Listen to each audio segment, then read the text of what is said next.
Well, the White House remains defiant in the face of mounting subpoenas and oversight demands from House Democrats. CBS News has confirmed that the Trump administration will not allow senior advisor Stephen Miller to testify before Congress. The House Oversight Committee wanted to question him on the Trump administration's immigration policies. And the president is also defending his actions over former White House counsel Don McGahn's account in the Mueller report. McGahn told investigators he denied 2 requests from the president to fire Mueller. Well, this morning, Mr. Trump wrote on Twitter, and I'm quoting here, "If I wanted to fire Mueller, I didn't need McGahn to do it. I could have done it myself." Kevin Cirilli joins me from the White House. He's the chief Washington correspondent for Bloomberg News. So, Kevin, boy, what a week it's been since the Mueller report came out. We know the president's team, they've declared victory at this point. Why is it, though, that Mr. Trump the president keeps hitting this issue over and over again instead of sort of pivoting towards policy issues? Well, from the administration's perspective, Democrats are continuing their oversight of the administration, continuing with their calls to have special counsel Bob Mueller testify before Congress once the congressional recess concludes. We should also note that Treasury Secretary Steven Mnuchin has issued a response to House Oversight Committee Chairman Elijah Cummings, saying that they will not provide the plethora of records, including financial records, that they have been asked to provide, citing that there is no quote-unquote legislative purpose for these types of subpoenas. So this is a new strategy that we are seeing emerge from the administration, which is that they are not necessarily going to just hand over the documents that have been requested, or to provide senior level officials like Stephen Miller the ability to testify once called before the Democratic House of Representatives. You know, we heard the president specifically mention Mueller's findings about former White House counsel Don McGahn. What are folks in the White House saying about the potential McGahn's testimony? Are they concerned moving forward on this? Yes. They view Don McGahn as someone, Rena, who, quite frankly, has totally flipped in the sense similar to Michael Cohen. They view him as someone who is not going to be compliant with the administration's messaging, and you're seeing that start to materialize based upon the president's tweets, as well as from comments that are being made privately from administration officials.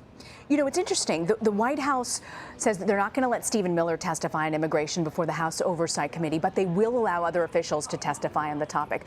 Why do you think it is that it seems to be this protection around Miller at this point?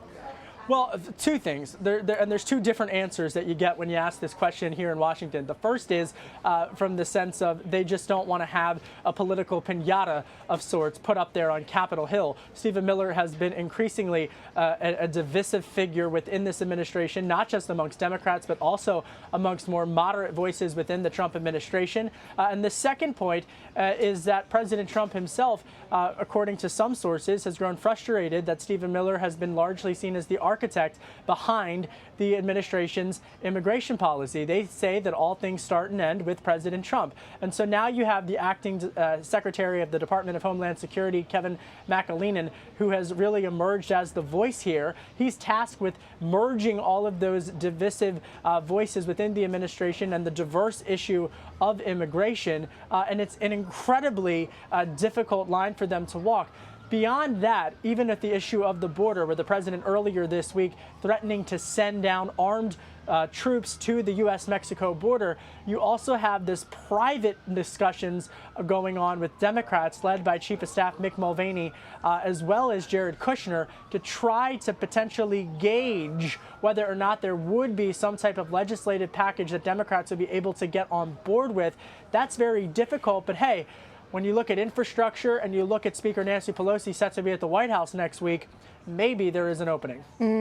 What steps do you think that House Democrats can take if the White House continues to resist these subpoena requests? Do they have any sort of recourse? The courts.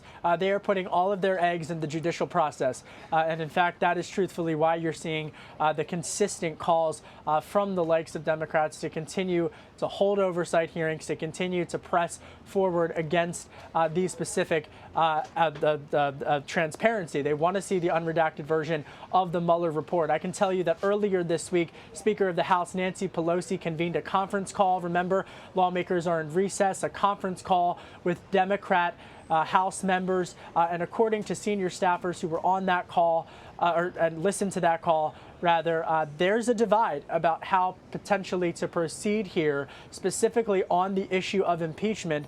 And they feel that the Speaker is trying to do a piecemeal approach here, and first and foremost is getting the unredacted version of the Mueller report released publicly, and then getting Bob Mueller, the special counsel, to testify publicly before Congress. So they clearly have a strategy. Kevin, before you go, I do want to ask you about your interview with New York Congresswoman Carolyn Maloney. You asked her about the Supreme Court taking up Trump administration's attempt to add the citizenship question to the 2020 consensus. I want to play for you what she had to say. Our Constitution requires an accurate count. Our taxpayers depend on it, and our democracy depends on it. The numbers that come out of the census are what's used for our representation. It's the basis of our democracy. It's used to distribute over $700 billion annually for needs for people. And data, good data. If you don't have good data, then you don't have good plans for the future. Businesses depend on it.